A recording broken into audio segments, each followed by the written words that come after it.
Hi, my name is Bill, and today I'm going to be showing you how to replace the damping strap screw on your washer.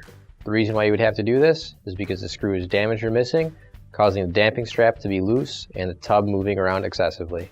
For this repair, we'll be using a putty knife, a 1/4 inch nut driver, and a 5/8 inch nut driver. Warning: before doing any repairs, please disconnect your power source. So this is the washer we're going to be using for this repair. It's a GE. Keep in mind, yours at home might be a little bit different than what we have here, but the same techniques should still apply. So you're going to want to make sure your water is turned off. So in order to get to this screw, we have to remove this front panel here. And in order to do that, I want to use my trusty putty knife. I want to push in on the tab right here and pull this panel out. I want to keep it out just so it doesn't snap back into place. Push in over here. And now the whole panel pops off. So we can set that off to the side. So the next thing we have to do is remove these two screws that are holding the top on.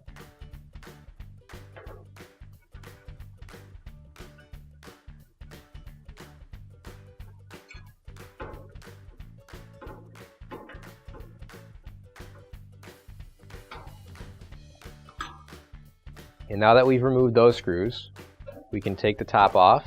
Now I tilt it up, pull it off slightly forward. We don't have to take the screw all the way off to get to where our screw needs to go for the retaining straps, because if we move it forward slightly, we can access these rear ones here, or if you tilt it up, you can get to the strap screws right up front. So the strap we're working on right now is the rear left strap. You can see right here there's no screw in place holding it in.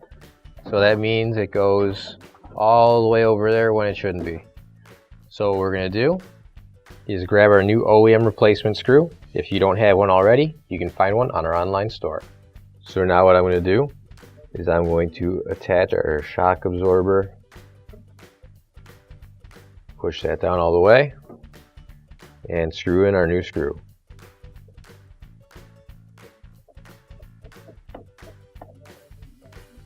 There we go.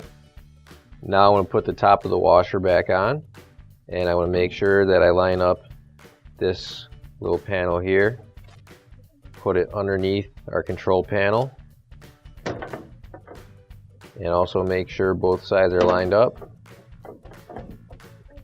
and then I want to set it right down. Now I want to put our front panel back on, and when I do that, I want to make sure those two tabs there line up with the slots on the bottom of this panel. So you can see they've gone in nice and smooth.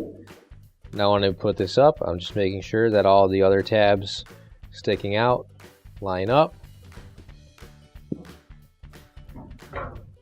And once everything's all matched up, I can just snap that panel back into place. Slowly turn your water on just to make sure there's no leak, and your repair is complete. Finally, don't forget to plug in your appliance. If you need to replace any parts for your appliances, you can find an OEM replacement part on our website, PCApplianceRepair.com. Thanks for watching, and please don't forget to like, comment, and share our video. Also, don't forget to subscribe to our channel. Your support helps us make more videos just like these for you to watch for free.